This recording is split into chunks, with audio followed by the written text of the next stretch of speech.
quest for immortality can be life's ultimate challenge.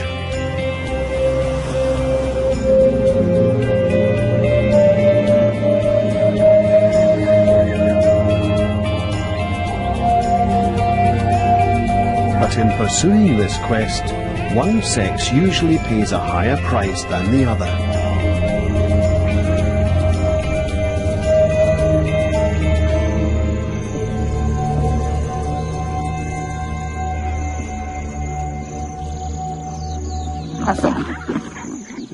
Often females are burdened with bringing up the babies, while for the males, the only chore seems to be the act of sex itself.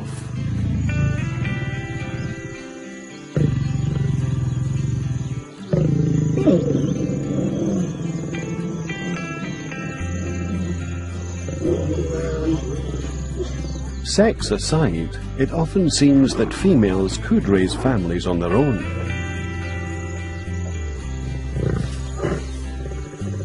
It's often the females that do the work and take the greatest risks.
Hunting is always dangerous. Even when caught, prey can still injure the hunters.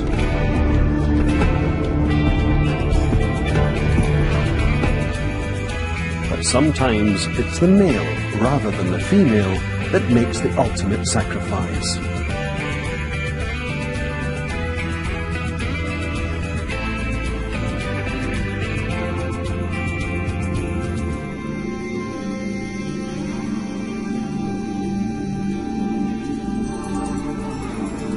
This male red-backed spider has found a female's lair. But will she see him as a potential suitor or her next meal? His footsteps vibrate the web in a particular way that he hopes will identify him. She gets the right message and stays still. Tentatively, he maneuvers into place. One false move, and he'll be dead.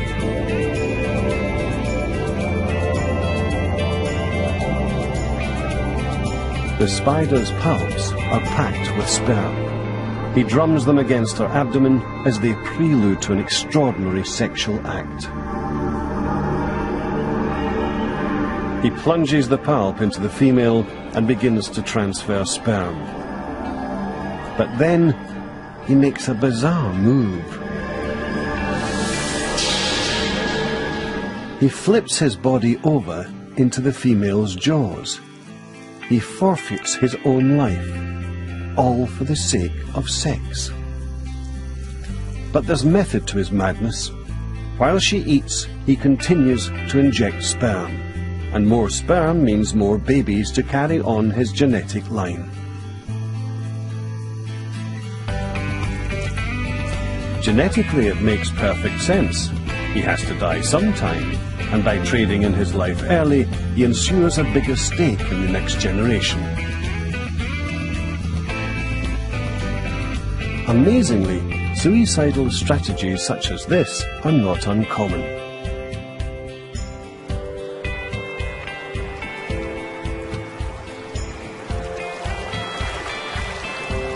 In this river, sockeye salmon are reaching the end of their lives.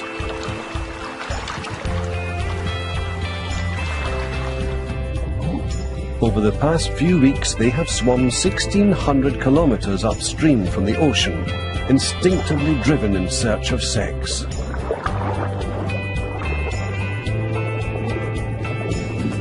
It's the journey of a lifetime.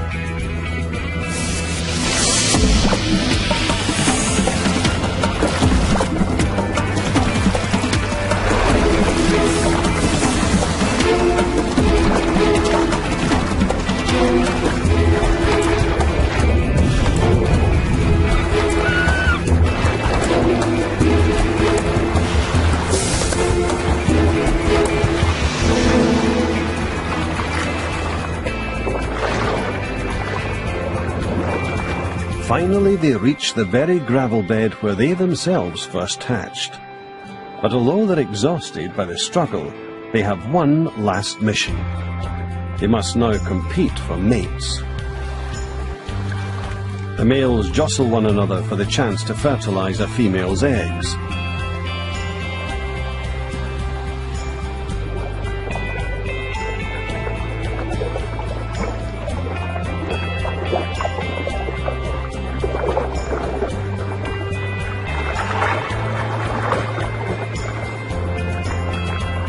The stakes are high. Those that win will breed, and their genetic line will continue, while those that lose are destined to evolutionary oblivion. Every salmon will die, but some will live on through their offspring.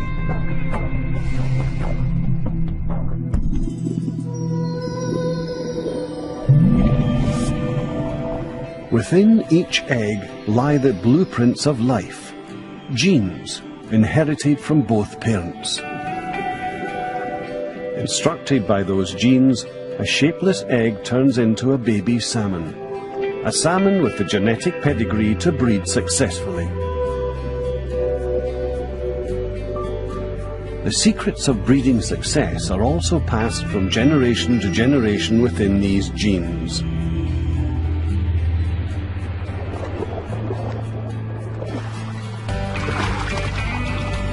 But there are easier ways to pass on genes, ways that don't require the sacrifices of sex.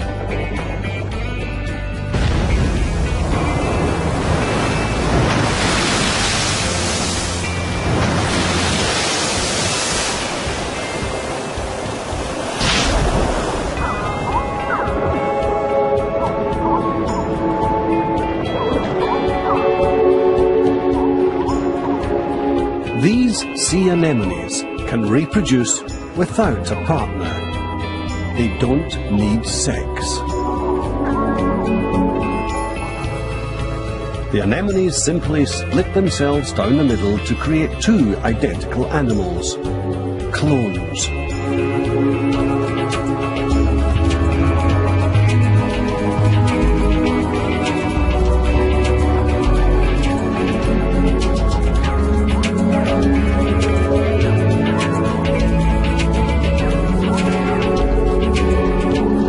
It's a very effective way to breed. There's no need to expend time searching for a mate, and the process itself is quick.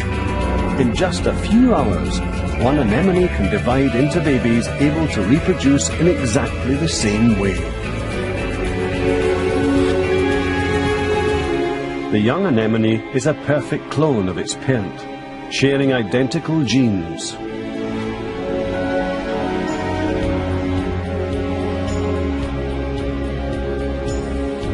And cloning as a means of rapid reproduction is a method also used by more complex animals.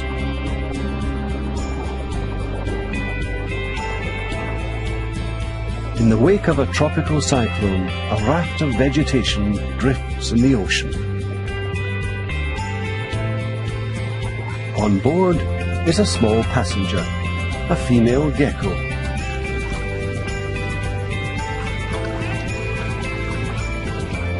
The raft runs aground on a remote island. It's a safe haven, but there are no other geckos here, so no chance of her finding a mate.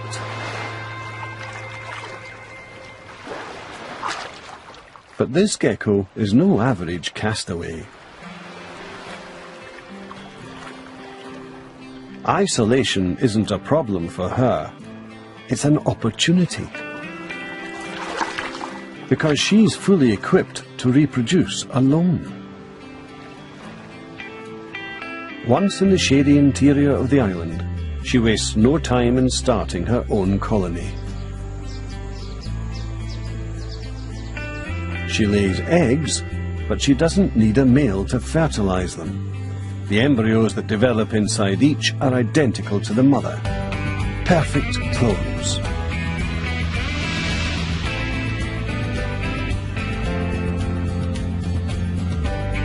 Several weeks later, the baby geckos hatch. They're all female and can also lay eggs without needing to mate. Soon the island will be crawling with geckos, all descended from a single mother. In this species, there are no males.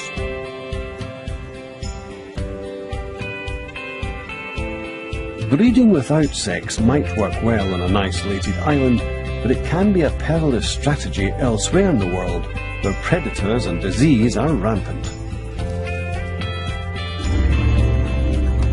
In the Australian outback, cloned geckos have a much tougher time. They must be constantly on the lookout for danger. The goanna is one of the predators to avoid.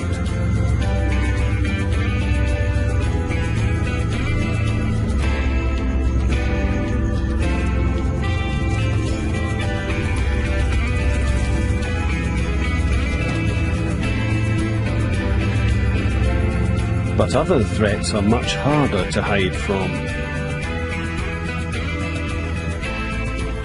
Tiny parasitic mites around the gecko's eye suck her blood. Unseen diseases can also kill them. And if one gecko falls ill, the whole population of identical clones is at risk. Like their island relatives, these geckos multiply rapidly. Each gives birth to numerous female clones. But here, cloning is a double-edged sword. If a parasite finds a weakness in one gecko, it can infect all the others.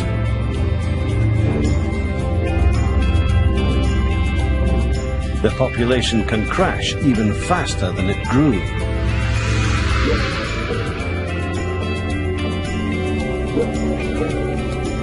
But living alongside the clones are other female geckos that do pair with males and multiply through sex. The process takes twice as long since the males don't have babies, but sexual reproduction has a distinct advantage. It mixes genes and creates unique offspring, each with its own unique defense against infection. Parasites have a tough time spreading through this population. By shuffling their genes during sex, these geckos are better equipped to survive. This key advantage helps explain why sex is so widespread.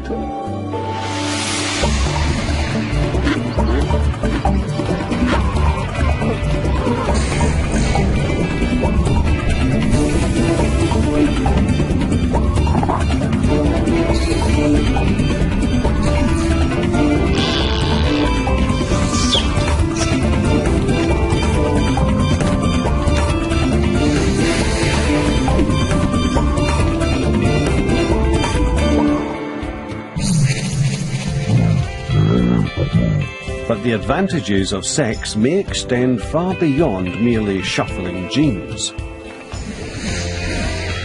Sex revitalizes the genes themselves.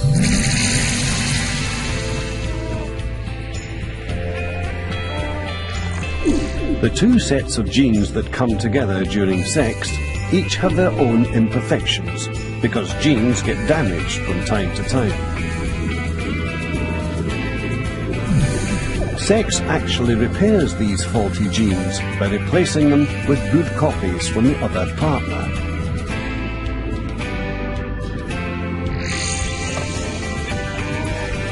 With sex constantly rejuvenating genes, each generation becomes stronger than the last.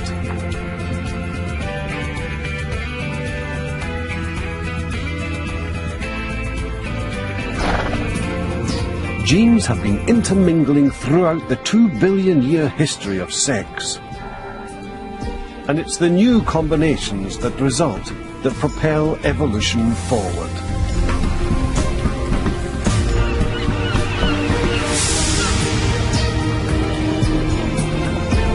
The amazing diversity of creatures on our planet today is a direct result of sexual evolution.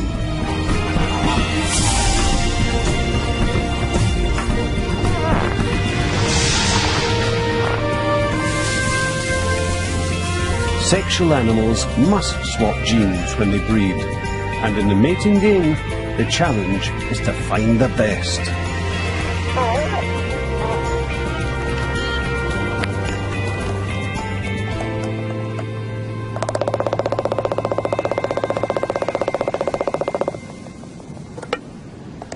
This is how albatrosses do it.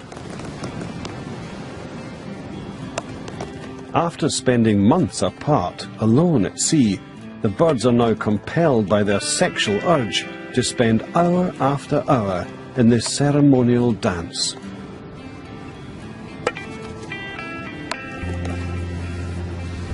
But this is not frivolous flirtation.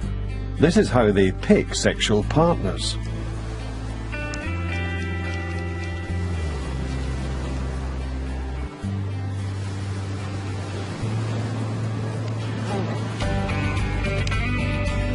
The female already carries a single large egg. A rare and valuable contribution towards the next generation. But a male produces millions of sperm. Tiny, inexpensive packages of genes. This difference in size is key to the evolution of sex. 2 billion years ago, when it first evolved, sex was a simple matter.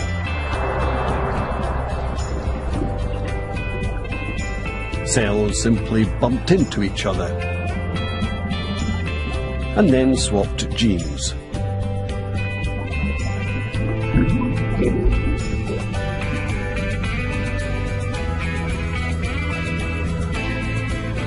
But for an average cell living in a big ocean, this wasn't always easy.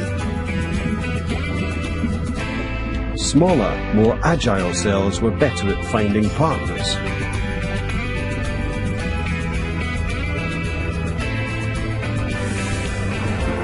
And larger, fatter cells, well stocked with energy, were more easily found. Combining their talents, these odd couples paired off faster than the rest. Soon, the seas were filled with cells specialized for sex. Large eggs and tiny sperm were here to stay.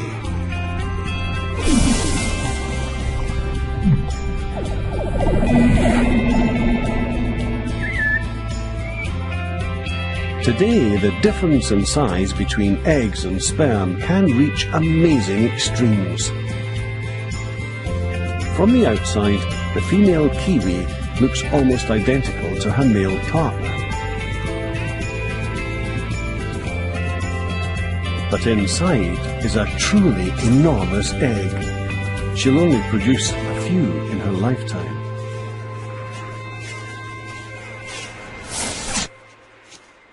The male, on the other hand, produces millions of sperm every time he mates, enough to fertilize every female kiwi on the planet.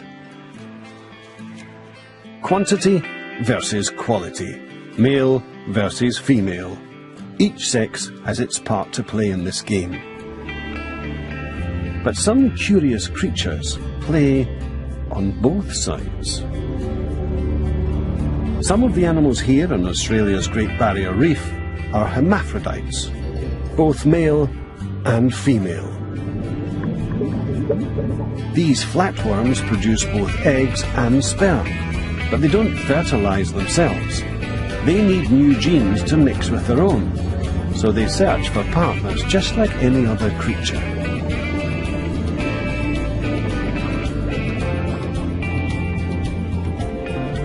But when they meet, they first need to determine which will play the male and which the female role. They do this by penis fencing. Each flatworm stabs at the other with its harpoon-like penis, trying to pierce the other worm's skin.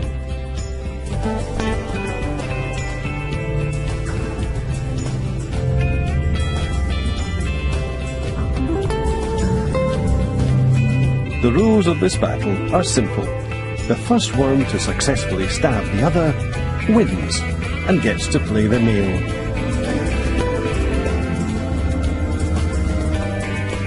These flatworms even have two penises, twice as effective in battle and capable of injecting all the more sperm. Their sperm are small and they've plenty to spare, while they keep their large, valuable eggs in reserve. But in this contest, there's triumph in defeat. The eggs from this union will be fertilized by the sperm with the winning genes, an asset to the next generation. For male animals, spreading their genes is cheap and relatively easy.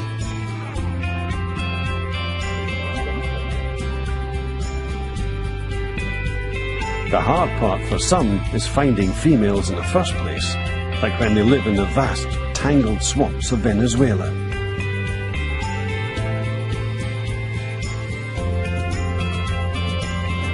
Here, all eyes are on the lookout for a dangerous, predatory female.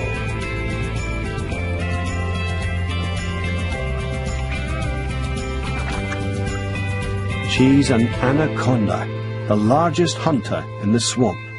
She can eat a caiman or a capybara with ease. She's 5.5 meters long and weighs almost 100 kilograms.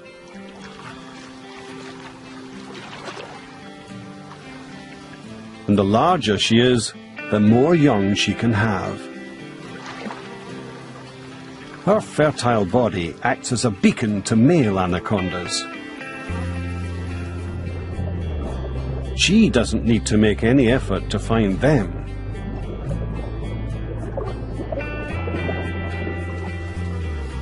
Male anacondas are tiny in comparison, at 1/4 of her weight. But he's sleek and agile, and up to the all-important challenge of locating the female.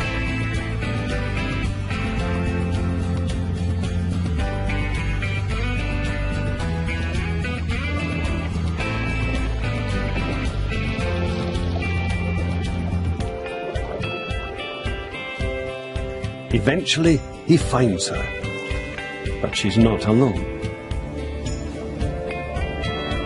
8 other male anacondas are already wrapped around a female. Sometimes they remain entwined like this for more than a month.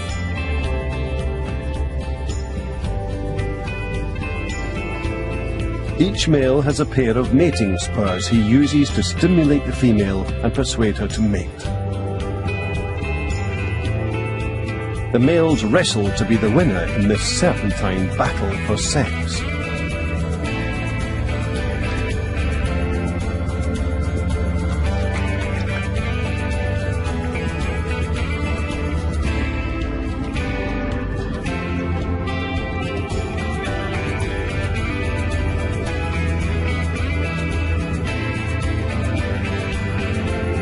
The big female seems passive, but her job is simply to attract the males.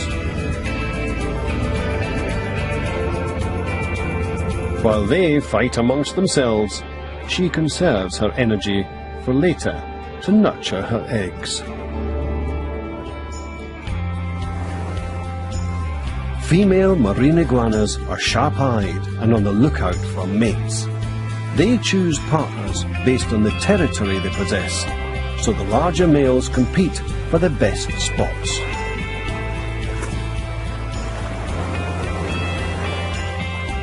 Until clear winners have emerged, eating rather than mating is the female's priority.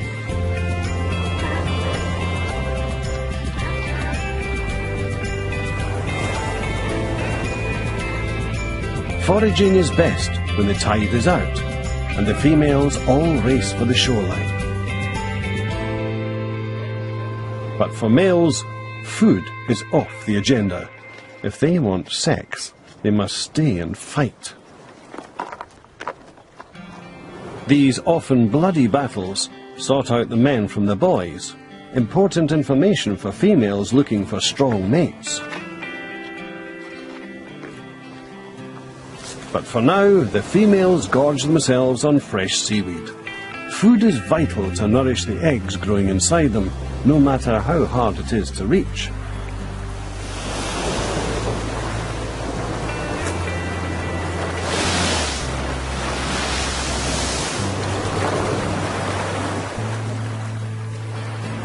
The battles between males continue through the heat of the day.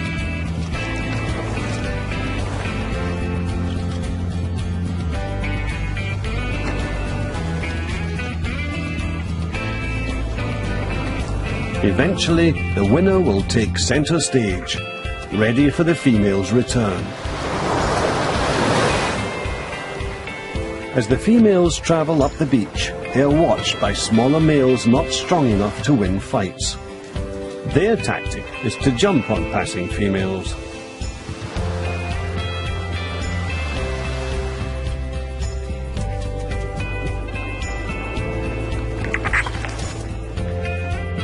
But this female wants a male that has proved his strength in battle. She continues on towards the rocks.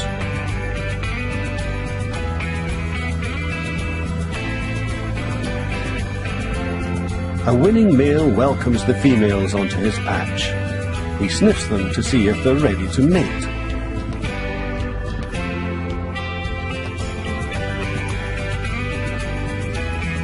But even this is no guarantee of sex. The males still have to wait until the females accept them.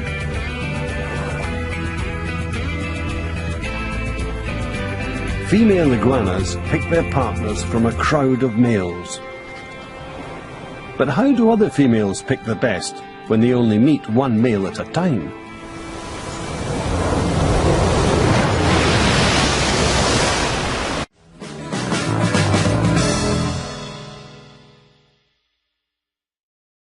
Beyond the limits of the human eye, life holds secrets we never imagined. Attacks too fast to see, mysteries of survival and death. Faster, slower, closer, capturing the beauty and brutality of nature at the speed of life. It's marked by the rise and fall of the sun. A surprising answer has been found in the woods of Ohio.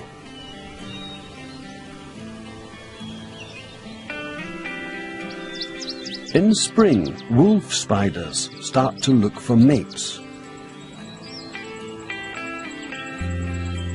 The female stays hidden, wary of predators. But she leaves a trail of silk for males to find.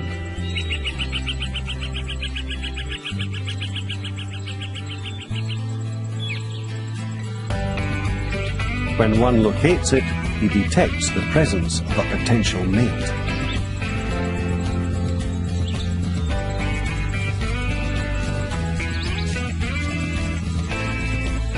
She senses his tapping signal.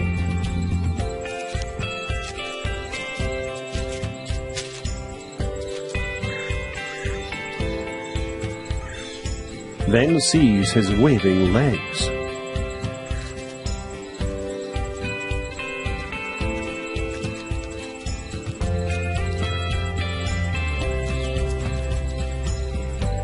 But why does she choose this male above all others? Something about him attracts her. He has long bristles on his front legs, tufts that seem to serve no practical purpose, and he shows them off by giving her a wave. Could it really be his hairy legs that catch the female spider's eye? To find out, the spider's viewing habits have been analysed on videotape.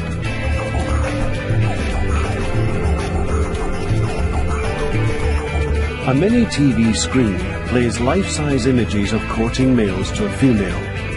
But this male has no hair tufts on his legs, and the female is unimpressed. But when she sees a male with normal leg tufts, she's interested. And if he has huge leg tufts, she gets very excited.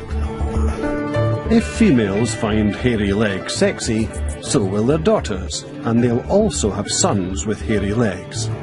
For these spiders, hairy legs are here to stay. Battles between males have led to extreme displays of flamboyance, especially among birds.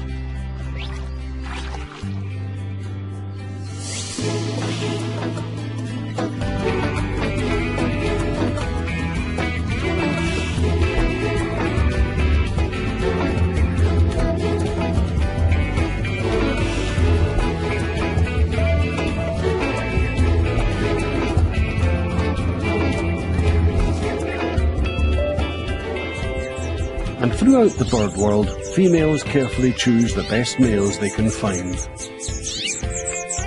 But for some females, the search continues even after they've found a mate.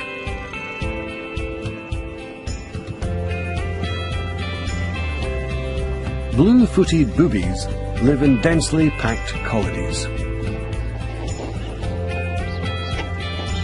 They mate for life, but that doesn't mean they're sexually faithful.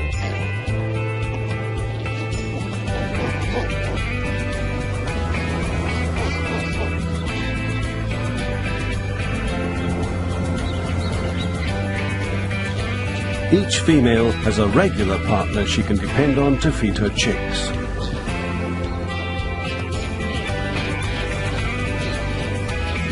But when he's away, she's not averse to a new romance.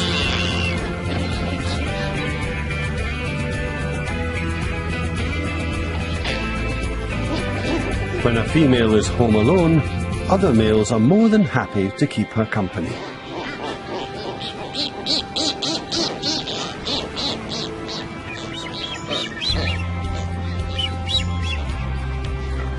And while her mate's away, she's free to play the field. Infidelity makes sense. She already has a committed partner, but he may not have the best genes. It's possible that another male might have more to offer.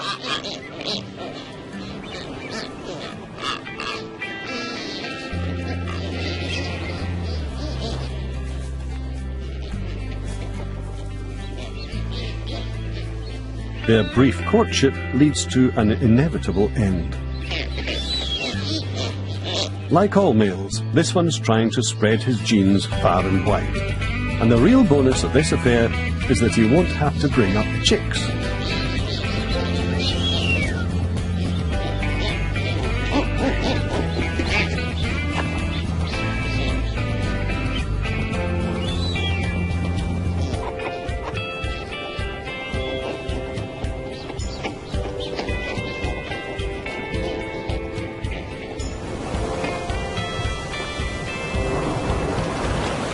Meanwhile, her regular partner goes on fishing in blissful ignorance.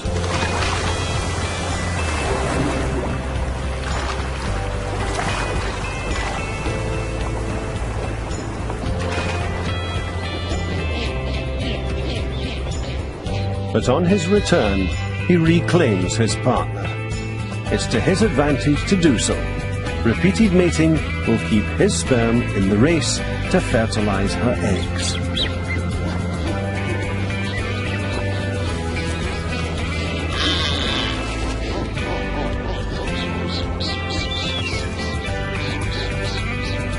Competition amongst males often breeds dirty tricks, and to further his own cause, a male can use all manner of cunning ploys.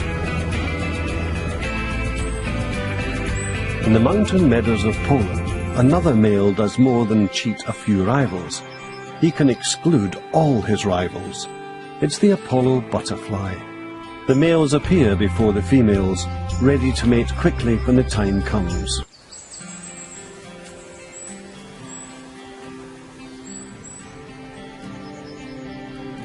Down below, a female is about to emerge from this pupa.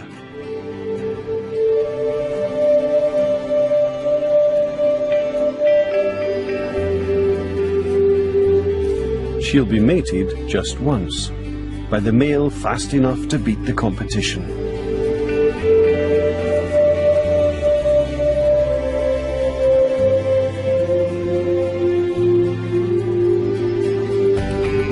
As soon as she emerges, something, probably her scent, alerts males to her presence, and the race to find her is on.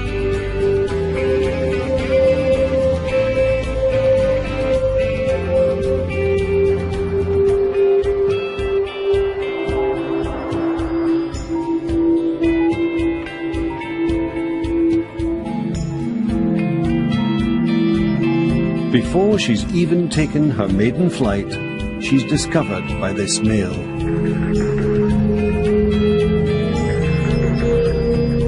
But how can he make sure that he's the only mate she will ever have?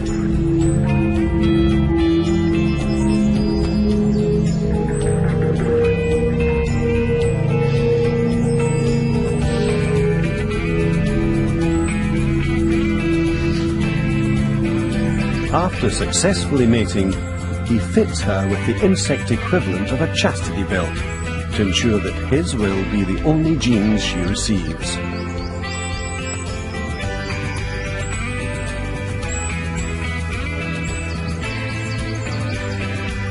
And then he leaves, victorious. No other male can mate with this female because he has sealed off all access with an impenetrable spiked plug that is now set hard. The female had little choice in this mating game, but sometimes females have a surprising amount of influence.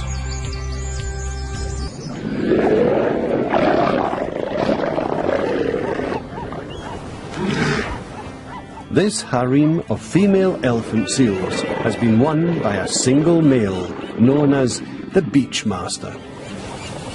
And it would seem that the females have no choice in the matter.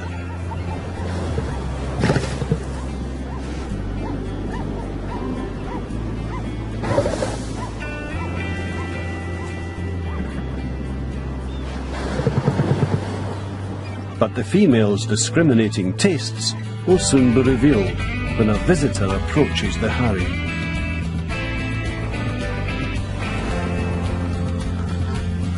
Sneaking in from the sea, a young bull is looking for an opportunity.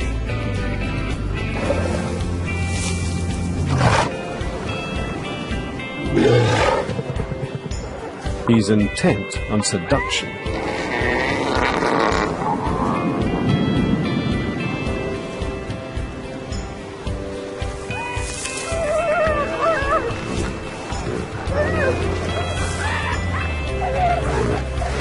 But the females raise objection to his advances.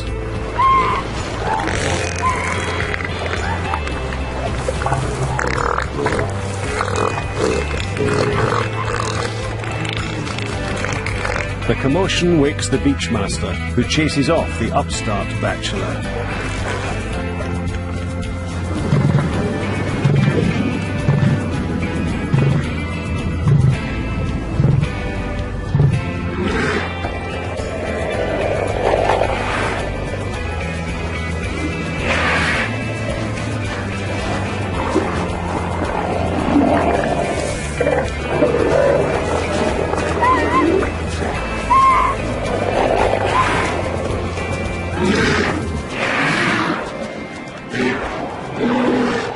Clearly, size does matter. But it was the female's protests that led to his eviction.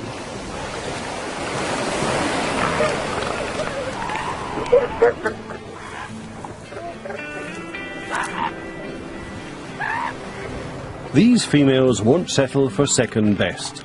The harem master is dominant, but only because he gets a helping hand from his harem of willing concubines.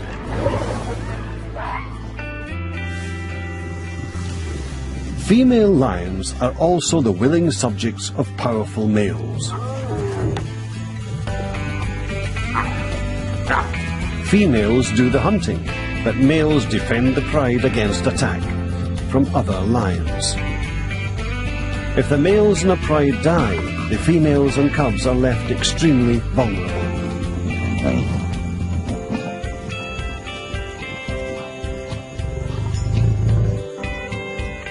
There are always rogue males on the prowl, ready to take control.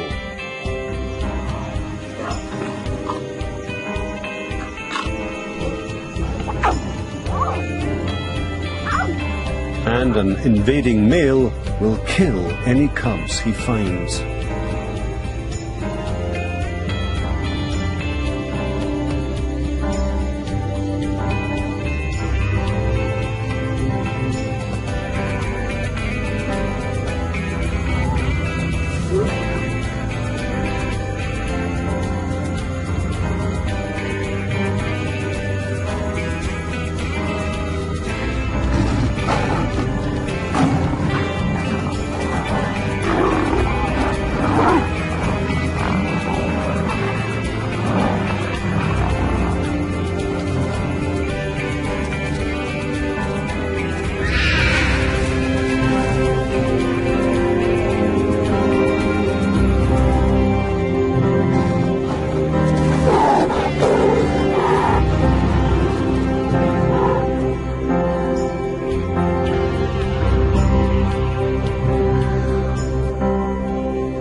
The death of the cubs may seem brutal, but it is not senseless killing.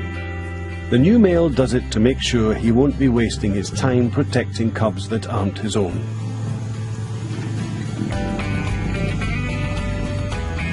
The female will soon bear his own young, and he'll stick around to protect them from other marauding males. In doing so, he also protects the female's new family. Despite their conflicts, males and females must cooperate. They need each other to bring their genes together in a vital combination, a renewal of life.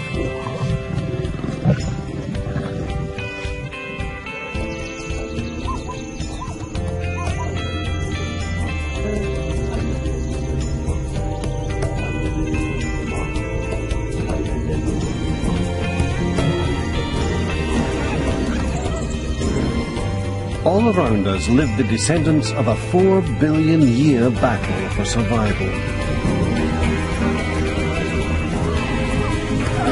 At the heart of that battle is sex.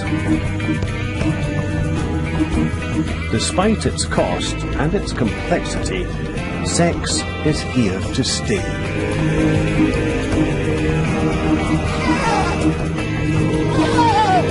New life is born every minute, equipped with the right combination of genes from both parents, ready to survive in an ever-changing world.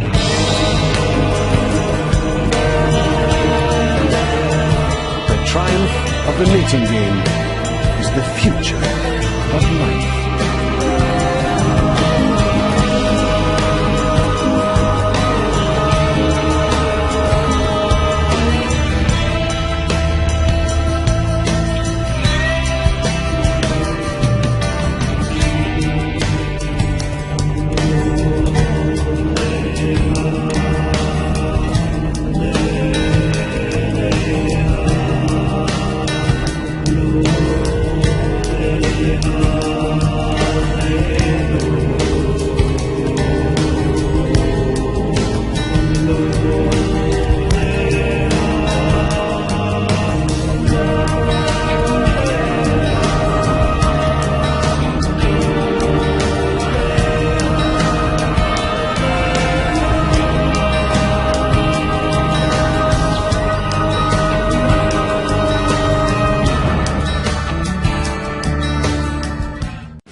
Life has fought to survive on our restless and violent planet for billions of years. It's a ruthless and costly battle, and only the winners leave descendants. But there are many dead branches on the tree of life. Whole species are now extinct, known only by their fossils. The animals still alive today are the few survivors of a 4 billion-year war. Against incredible odds, many have survived disaster, not just once, but again and again. And perhaps the secrets of these ultimate survivors can help to predict future winners in the triumph of life.